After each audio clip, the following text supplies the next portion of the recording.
प्रणाम है सभी को। आज की शंखधुन में आप सबका बहुत बहुत स्वागत है।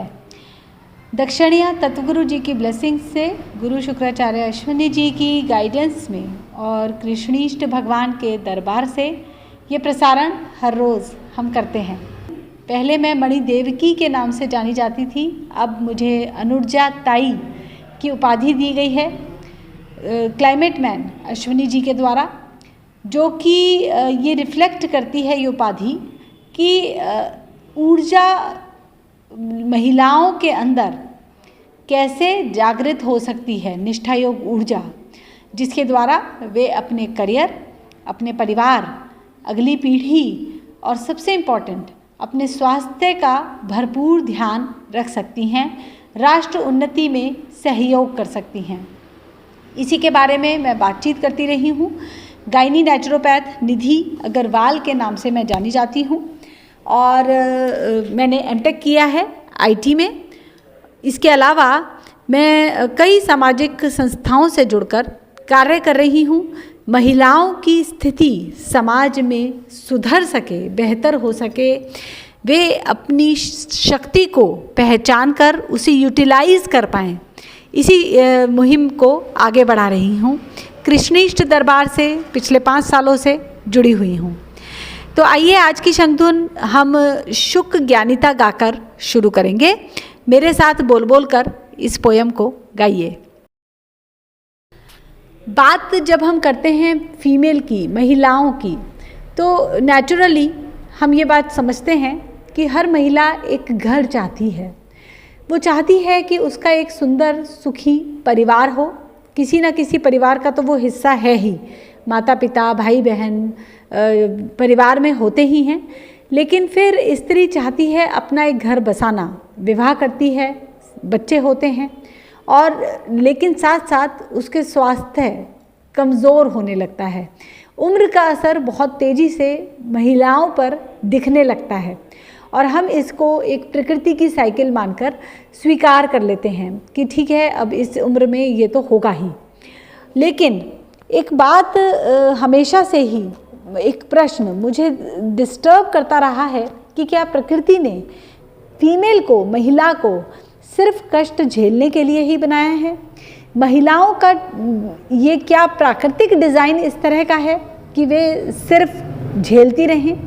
और इसी प्रश्न के उत्तर ने आज मुझे यहाँ तक पहुँचाया। उत्तर ये है कि फीमेल को, महिला को ये समझना होता है कि वो अपने आप को मेंटेन कैसे करे। यानी कि उसको प्रकृति ने जो भी कुछ दिया है, उसको जो नेचुरल गिफ्ट्स मिलते हैं, उनको हैंडल करना फीमेल को सीखना पड़ता है। महिला को ये ट्रेनिंग लेनी पड़ती है जो नॉर्मली माँ ही एक बेटी को सिखाती है या सिखा सकती है, कि वो अपने आप को मेंटेन कैसे करे, अपनी शक्ति का यूटिलाइजेशन कैसे करे। महिलाओं के पास पुरुषों की अपेक्षा प्राकृतिक रूप से ज़्यादा शक्ति है, इस बात को हम स्वीकार करते हैं। भारतीय संस्कृति में हमें इस पर कोई संशय नहीं है। इसीलिए हम स्त्री को कभी दुर्गा रूप में, कभी शक्ति रूप में, कभी किसी और रूप में पूजते रहे हैं। लेकिन महिला की शक्ति है किस वजह से या किस पर्पस के लिए है, उसका आधार क्या है, सोर्स क्या है और उसका यूटिलाइजेशन क्या है, ये मिसिंग हुआ। और इसी वजह से धीरे धीरे हम देखते चले गए कि फीमेल कम्युनिटी ही कन्फ्यूज़न में चली गई। और ये कन्फ्यूजन हमें सिर्फ आज के इस कलयुग में नहीं देखने को मिलता। जब हम हिस्ट्री को टटोलते हैं, हम सतयुग, त्रेता युग या द्वापर युग को स्टडी करते हैं, तब भी हमें दिखता है कि महिलाएं किसी न किसी रूप में कष्ट झेल रही थीं, शायद अपने ही कन्फ्यूजन के कारण। क्योंकि नारी ज्ञान हमेशा से ही मिसिंग रहा, या कब से मिसिंग रहा ये बताना मेरे लिए शायद मुश्किल होगा, लेकिन आज हमारे पास नारी ज्ञान अवेलेबल है। ये मैं इसलिए कह सकती हूँ क्योंकि मैं एक गायनी नेचुरोपैथ हूँ, यानी कि प्राकृतिक तौर पे नेचुरल तरीक़ों से एक फीमेल लड़की अपनी सभी गायनी प्रॉब्लम्स से कैसे बाहर आए, ये मैं उनको सिखाती हूँ।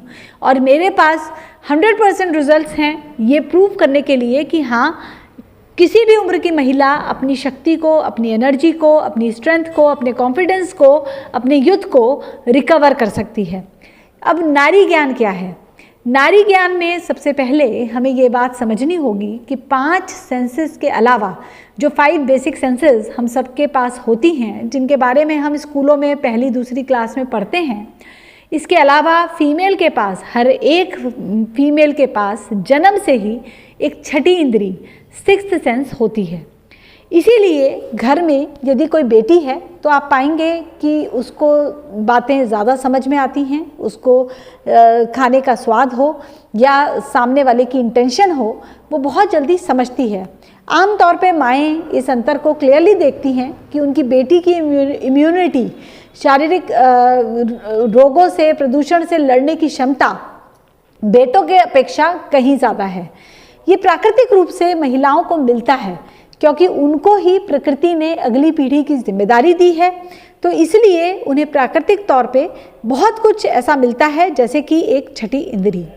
इसके अलावा भी महिलाओं का जो संरचना है, जो बेसिक उनका डिज़ाइन है, मैं जो उनके डिज़ाइन की बात कर रही हूँ वो सिर्फ फीमेल एनाटॉमी की नहीं बल्कि उनकी नाड़ी तंत्र की बात कर रही हूँ।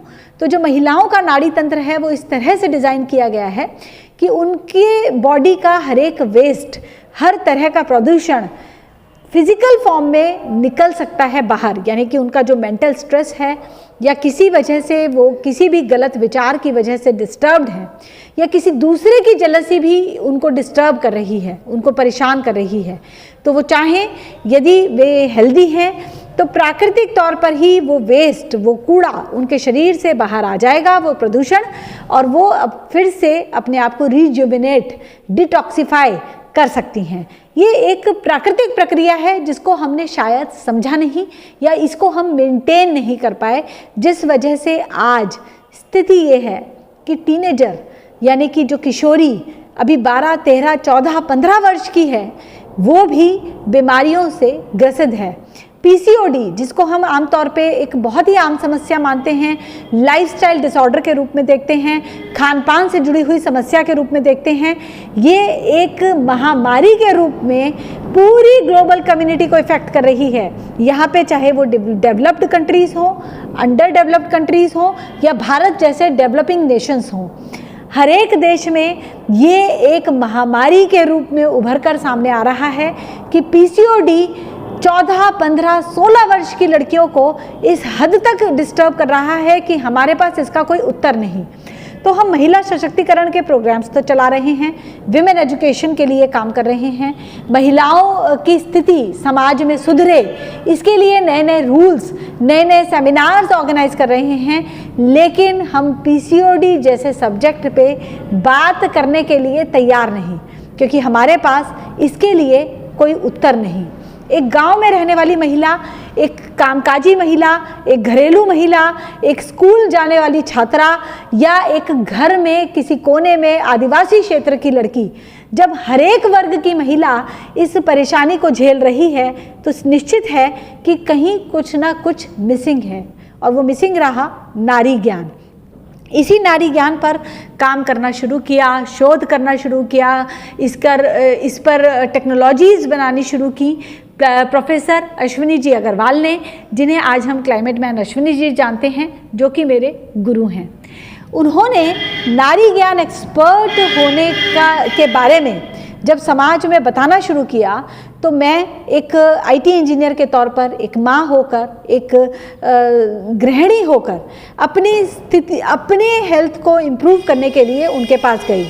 उनके ट्रीटमेंट्स, उनके प्रोसीजर्स को मैंने समझा, फॉलो किया, और कुछ ही वर्षों में जो अंतर मुझे महसूस हुआ, उस अंतर ने मुझे प्रेरित किया कि मैं इसी को अपने प्रोफेशन के रूप में अपनाऊं और इस दुनिया की, इस विश्व की आधी आबादी, आधी से ज़्यादा शायद आबादी को मैं स्वस्थ कैसे रहना है ये सिखाऊं।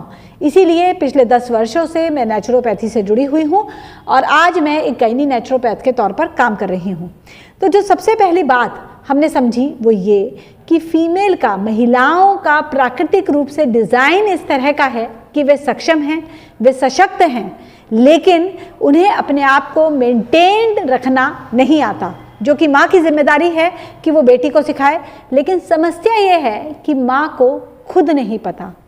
आज समस्या सबसे विकराल इसलिए है क्योंकि जो 30-40 वर्ष की माँ है, बेटी की माँ, वो स्वयं स्वस्थ नहीं है, वो स्वयं को सशक्त महसूस नहीं कर रही, तो वो एक समाज को सशक्त नारी कैसे दे, वो अपनी बेटी को कैसे सिखाए कि अपनी देखभाल कैसे करनी है, जब स्वयं माँ को ही नहीं पता कि वो खुद की देखभाल कैसे करे।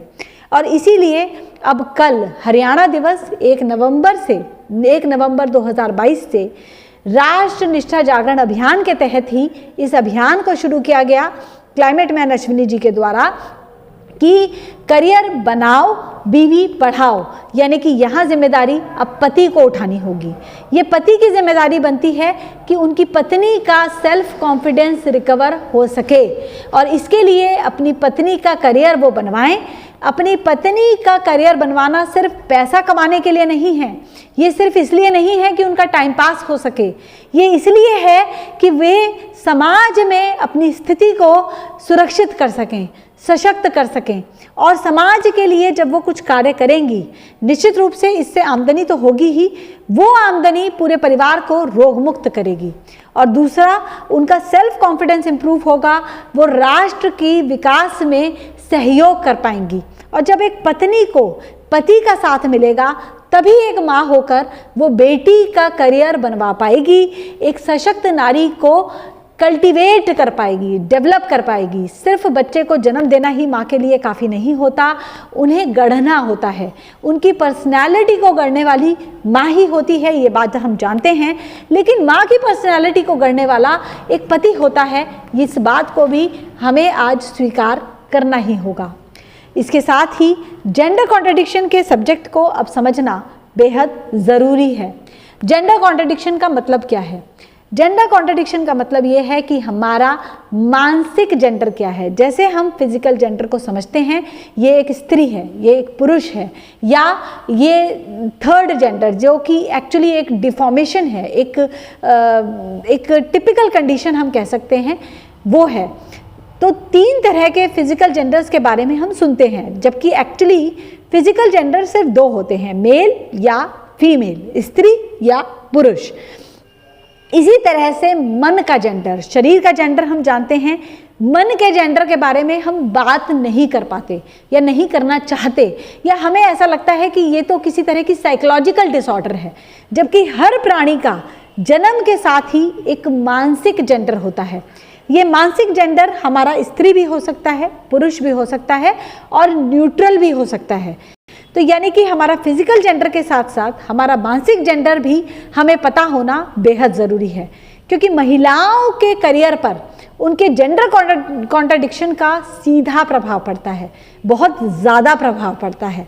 इसलिए महिलाओं के लिए जब हम करियर का चुनाव कर रहे हैं, यानी कि हम ये चुन रहे हैं कि इस महिला का, इस लड़की का, इस बेटी का या इस बहू का क्या करियर होना चाहिए, ये क्या काम कर सकती है, तो सिर्फ हम उसकी एजुकेशन को ना देखें, सिर्फ हम उसके फैमिली बैकग्राउंड को ना देखें, सिर्फ हम उसके हॉबीज़ या उसकी कैपेबिलिटीज़ को ना देखें, बल्कि उसके मानसिक जेंडर को भी समझें। मानसिक जेंडर को समझकर ही हम उसके लिए करियर का चुनाव करें, और उस मानसिक जेंडर के अनुरूप जब हमने उसके लिए करियर चुना है, तो निश्चित तौर पर उसे सफलता मिलेगी, निश्चित तौर पर उसके परिवार का स्वास्थ्य इससे बेहतर होगा, उसका अपना स्वास्थ्य उससे बेहतर होगा, उसका कॉन्फिडेंस डेवलप होगा, और हमारे समाज को एक बेहतर परिवार मिलेगा, क्योंकि समाज परिवारों से ही बनता है और परिवार की धुरी स्त्री ही होती है। तो आज हम सब की ये जिम्मेदारी है कि करियर बनवाएं। जो पत्नियां हैं उनके सेल्फ कॉन्फिडेंस के लिए, उनकी अपनी ग्रोथ के लिए बीवी का करियर बनवाएं, बीवी को पढ़वाएं। जो करियर उसने अपने लिए चुना है या आपको लगता है उसके जेंडर कॉन्ट्रडिक्शन के अनुकूल है, उस करियर के अकॉर्डिंग उसकी एजुकेशन करवाएं, उसकी ट्रेनिंग करवाएं और उसको सहयोग करें कि वो अपने पैरों पर खड़ी हो सके और राष्ट्र के निर्माण में, राष्ट्र के ग्रोथ में सहयोग कर सके। आपके परिवार में रोग मुक्ति, अपने आप आने लगेगी, ये मेरा निजी अनुभव है। आज के लिए इतना ही। युगल भगवान की आरती गा के आज का ये सेशन एंड करते हैं। आप सबका बहुत बहुत धन्यवाद।